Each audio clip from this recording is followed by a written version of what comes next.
Domestic stock market में। तो exit poll के रिज़ल्ट आ चुके हैं और हमें दिख रहा है कि भाई 350 से ऊपर सीट आ रही है बीजेपी की और एनडीए की, ठीक है। तो अब मंडे को क्या हो सकता है? तो मंडे के लिए तो देखो मैंने आपको पहले ही बता दिया था, थर्सडे को ही बता दिया था कि आप लोग यहाँ पे देख सकते हैं पर्पल कलर की लाइंस, ठीक है। तो ये पर्पल कलर की लाइन क्या है? ये स्मार्ट मनी एक्टिविटी एरिया है। यही वॉल्यूम स्ट्रैटेजी भी थी जो मैंने आप लोगों को दी थी। और वॉल्यूम स्ट्रैटेजी के हिसाब से क्या था कि भाई मार्केट ऊपर जाने के लिए पूरी तरीके से तैयार है, कोई भी डिप मिले बाय करो, कोई भी डिप मिले बाय करो, ठीक है। ये मैंने आपको अच्छे से बोला था और आप लोगों ने देखा भी था। फ्राइडे के दिन मार्केट ज़बरदस्त तरीके से ऊपर गई, जो भी डिप आई उसमें भी ऊपर गई, फिर आखिरी में भी डिप आई उसमें भी ऊपर गई और वापस स्मार्ट मनी एक्टिविटी देखने को मिल रही है। इसका मतलब मंडे को भी शुरुआत में मार्केट ऊपर जाती हुई हमें देख सकती है, ठीक है। अब देखो एग्जिट पोल आए हैं तो इतना हम ये नहीं बोल सकते कि मार्केट मंडे को ही बहुत ही ज़्यादा ऊपर चली जाएगी, ठीक है। मंडे को ही बहुत ही ज़्यादा ऊपर चली जाएगी क्योंकि देखो एग्ज़िट पोल और रियल रिज़ल्ट जो आता है उसमें तो कुछ ना कुछ तो डिफरेंस होता ही है। मगर अब एग्ज़िट पोल बीजेपी के पूरी तरीके से फेवर में आ चुका है तो हमें कहीं ना कहीं तो इफेक्ट देखने को मिलेगा ही। तो हम मार्केट को ऊपर जाता हुआ तो देख ही सकते हैं, ठीक है। मगर आपको एक चीज़ बता देता हूँ कि अगर मार्केट बहुत ही ज़्यादा ऊपर चली जाती है तो आप चेज़ मत करना, फिर डिप का वेट करना कि कोई डिप मिले तभी वापस से बाय का सोचना, ठीक है। बाकी आपको एक चीज़ बता देता हूँ, मंडे ट्यूसडे तक मार्केट बाय द डिप ही रहेगी। हमें कोई सेल के बारे में अभी सोचना नहीं है।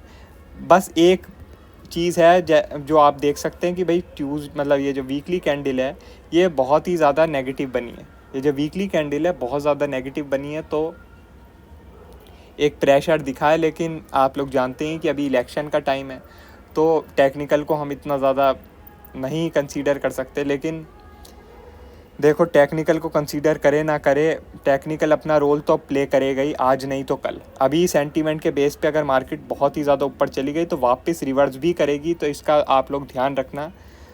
मेरे हिसाब से मार्केट 23,200 के ऊपर अगर निकल जाती है इस हफ्ते में, 23,200 के ऊपर निकल जाती है तो फिर वहाँ पे सेलिंग की अपॉर्चुनिटी बनने लगेगी, सेलिंग की अपॉर्चुनिटी बनने लगेगी। लेकिन 23,200 तक मेरे हिसाब से जा सकती है मार्केट, कोई दिक्कत नहीं है 23,200 तक जाने में, ठीक है। अब ज़रा बैंक निफ्टी की बात कर लेते हैं। तो बैंक निफ्टी में मेरे हिसाब से भाई 50,200 के ऊपर आसानी से जा सकता है। बैंक निफ्टी 50,200 के ऊपर आसानी से जा सकता है। हो सकता है उसके भी और ऊपर चला जाए और बाद में जो है थर्सडे फ्राइडे में वापस से फॉल हमें देखने को मिले, ठीक है। मगर अभी तो मार्केट ऊपर जाती हुई हम लोग देख सकते हैं। मैंने आप लोगों को क्लियर कट बुलिश व्यू ही दिया था मंडे के लिए, ठीक है।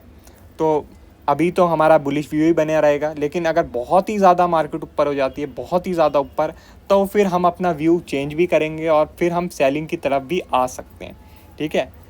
लेकिन अभी के लिए हमारा बुलिश व्यू ही बना रहेगा और मार्केट मैं ऊपर जाता हुआ ही देख रहा हूँ, ठीक है।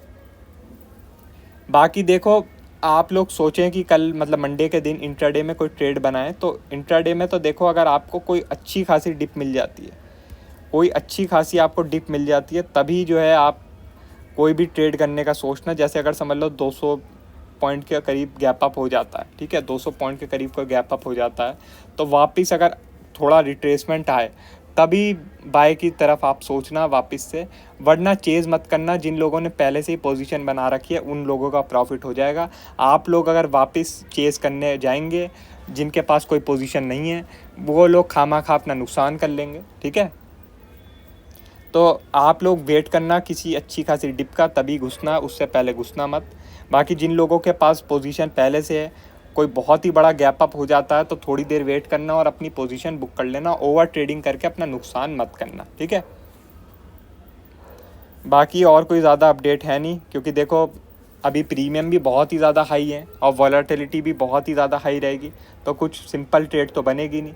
जो सिंपल गेम प्लान था वो मैंने आपको फ्राइडे की 3 बजे के आसपास बता ही दिया था, फ्राइडे की क्लोजिंग टाइम बता ही दिया था कि हमारा व्यू बुलिश है मंडे के लिए, तो हम अपनी पोजीशन कैरी कर रहे हैं ऊपर की। और मैंने आपको एक सेटअप भी बता दिया था कि इस सेटअप के हिसाब से आप ट्रेड अपनी बना सकते हैं। इस सेटअप में जो है आपका लॉस होने का चांस काफ़ी कम रहेगा और प्रॉफिट होने का चांस काफ़ी ज़्यादा रहेगा। अब जितना मुझे सिंपल चीज़ लग रही थी वो मैंने आपको बता दी थी। अब क्या है कि थोड़ा कॉम्प्लेक्स रहेगा, तो अब तो देखो ज़्यादा मेरे हिसाब से कोई ख़ास ट्रेड बनेगी नहीं। तो जिन लोगों के पास कोई भी पोजीशन नहीं है वो अच्छे खासे डिप का वेट करना, तभी कोई पोजीशन बनाना। और बाकी जिन लोगों के पास पोजीशन है वो अपना अगर काफ़ी बड़ा गैप अप हो जाता है तो थोड़ा बहुत होल्ड करना, उसके बाद अपनी पोजीशन बुक कर लेना और ओवर ट्रेड करके नुकसान मत करना अपना बिल्कुल भी, ठीक है। बाकी और कोई भी अपडेट होगी वो मैं आपको टेलीग्राम में बता दूंगा। वीडियो अच्छी लगी हो तो लाइक कर देना और चैनल पर नए हो तो सब्सक्राइब कर देना। आज के लिए बस इतना ही, थैंक यू।